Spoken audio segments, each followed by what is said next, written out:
Hey everybody! Today I am going to show you how to make sugar-free marshmallows. I got this recipe from wholesomeyum.com and I will link to it below. You just need 5 ingredients: unflavored gelatin, Swerve sweetener, the confection style, some salt, some vanilla, and some warm water. Here we go. First up, they want you to pour 1/2 cup of warm water into a large bowl. The recipe calls for 2 tablespoons of unflavored gelatin sprinkled right on top of that hot water, and then the recipe calls for you to whisk that together. Once you've whisked the gelatin and the warm water, set aside the bowl while you go on and do other marshmallow making things.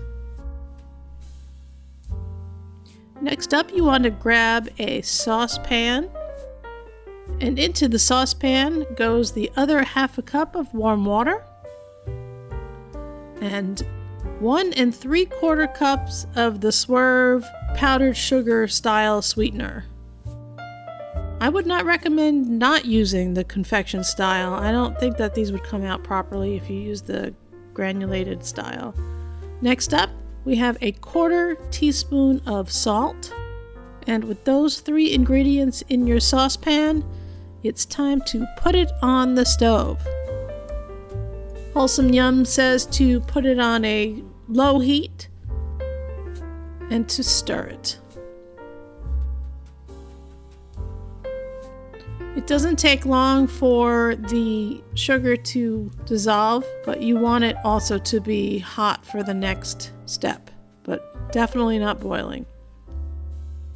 So once your mixture is hot but not boiling, it's time to grab your bowl of gelatin and combine the two.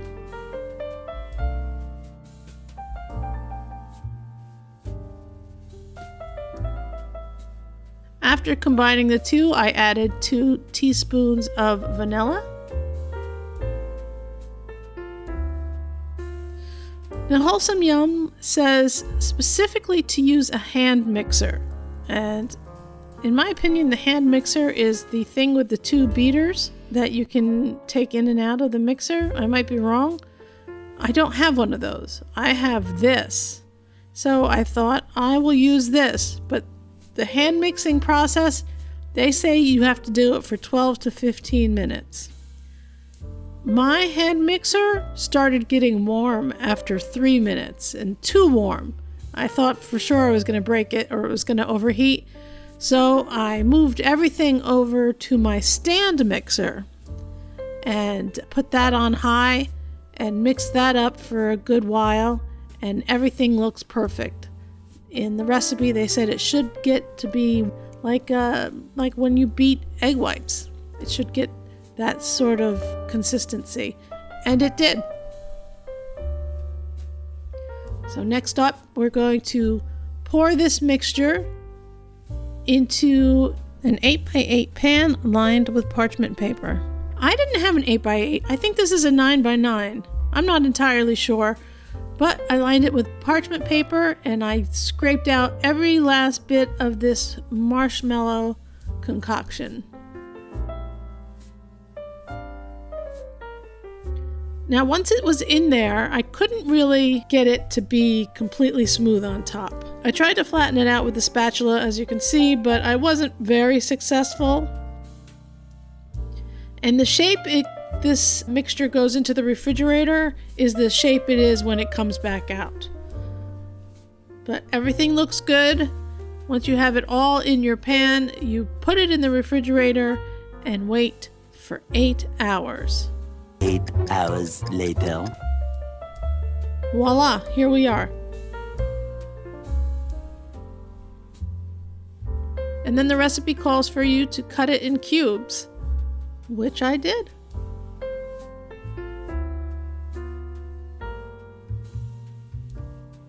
Now, like most things I do here at home, these didn't come out perfectly as far as the way they look, but I'm 100% sure they came out the way they're supposed to.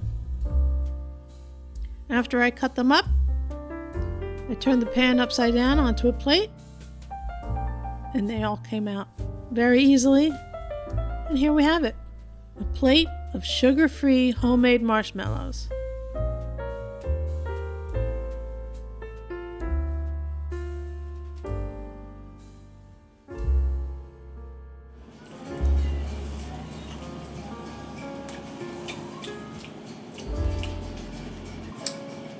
Melts in your mouth, not in your hands.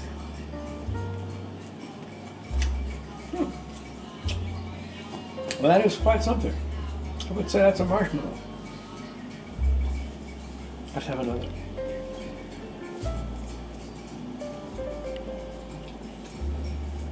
What's this called when you watch people eat? Bukkake? Mukbang. Oh, yeah. Same difference. Now these marshmallows they're not like regular marshmallows. You cannot roast these on a fire. You might be able to make s'mores with them, but I don't know. They're very melty in your mouthy. They are absolutely perfect for what I use them for, and that was to put them in my hot chocolate. I have sugar-free hot chocolate, but something about marshmallows really makes it, I don't know, for me, a special treat, a more special treat. So that's the only reason I made these, and they are absolutely perfect for it. I caught my husband having hot chocolate, finishing the marshmallows, going back for more marshmallows in his hot chocolate. These are really sweet, and they are perfect for hot chocolate. They're not like store-bought marshmallows. When you saw me put the plate down, you see that they're jiggly. So they're kind of like marshmallow jello, if that makes sense, as far as the consistency. But I love them. They're perfect. We will make them again and again, especially as winter is closing in. Well, it's already here. I hope you enjoyed this video, and I hope you enjoy some sugar-free marshmallows because they are easy to make. All right, we will see you next time. Bye-bye.